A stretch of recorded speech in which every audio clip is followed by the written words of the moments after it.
What's good, YouTube? It's Jason from Nyoka Ball Pythons. Today is cleaning day, so I'm going to walk you through the process of what I do to keep my ball pythons clean.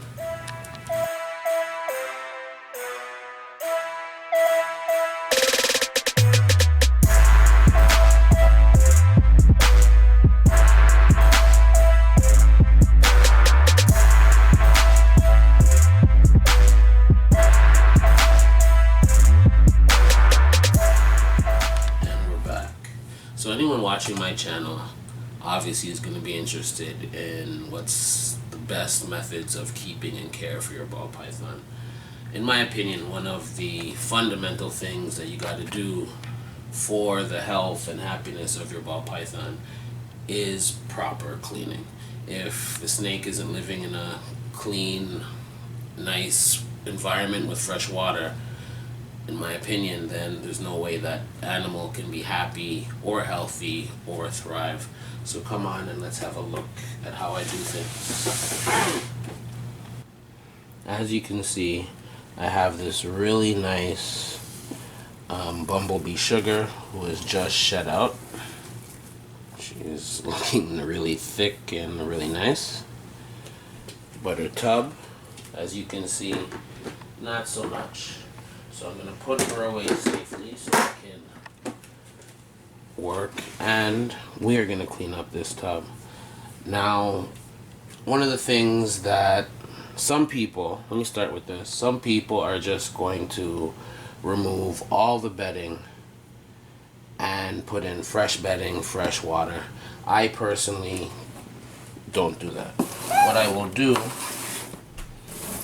is move away all the dirty bedding, and I will remove all that dirty bedding, but I do want to leave some of the bedding that wasn't soiled in the tub because I want to leave, I want the snake scent to remain inside the tub. I'm of the belief that if you clean everything out and keep it complete and make it completely sanitized, when you put your animal back in, there's no familiarity, there's no scents that are familiar to the animal. So the animal, in essence, is going to feel like it's in a completely different environment. So that isn't what I want. I want my animals comfortable and happy. So I do leave some of the bedding in. One thing I will do is remove the water dish, so when I'm spraying my disinfectant, I don't contaminate the water. And I'm just going to use my spoon and my hand and remove all that poop and shed and dirty bedding out, and I'll be right back. Now that I've removed most of the dirty bedding, I'm gonna spray the area down with F10. F10's my personal choice of disinfectant. A lot of people use chlorhexidine with great success. I've personally used chlorhexidine before with great success. So F10, chlorhexidine, either or is great. So I'll spray liberally.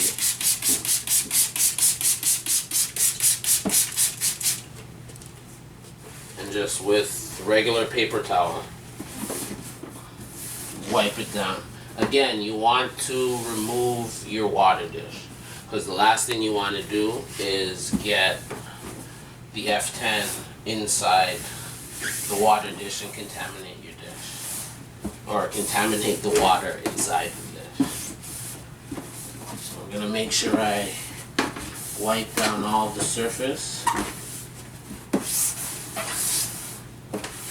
Is there any time that you would take out the entire bedding? Yes. There are times when this tub was pretty bad, and you can see I took out the majority of it. Mm-hmm. There are times when the tub is just filthy and there's poop smeared on the tub, and there are times when if the tub is bad enough, then I will take everything out and wash the entire tub and put fresh bedding in. But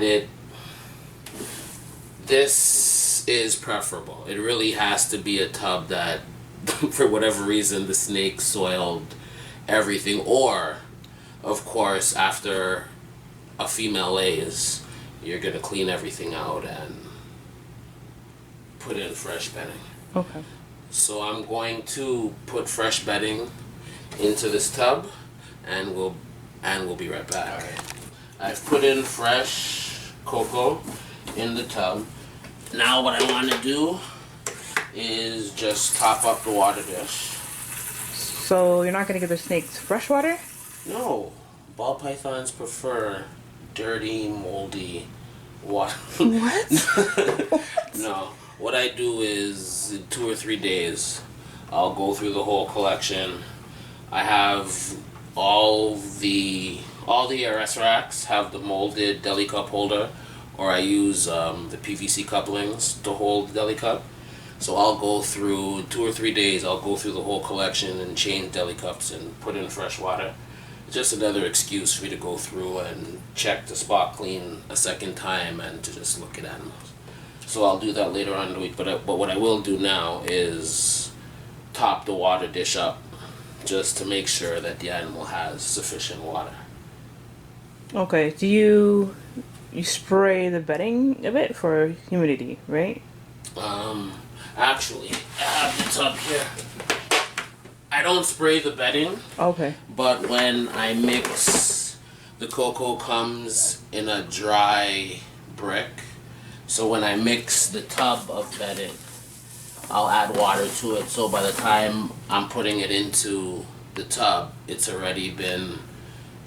water has already been added to the substrate.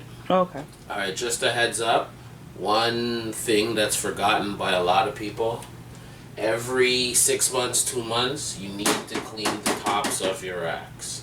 On ARS racks like this, the tops can come out, but on my PVC and my other ARS rack, I actually have a sponge connected to a stick that I got at the dollar store, and I'll just saturate it with F10 and clean the top. But I would say every 2 months max, you need to clean your tops because they can get real dingy. Alright, so we've cleaned the bedding, we've changed the water.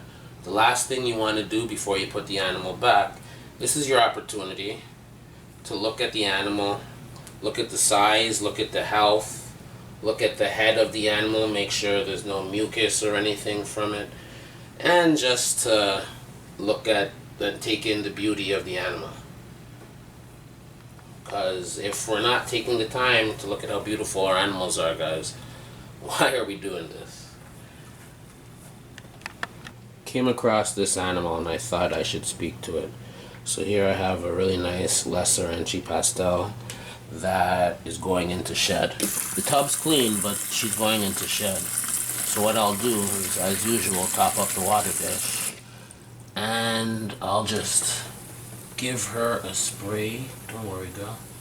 Give her a spray for extra humidity so that she will be able to shed out with no issues.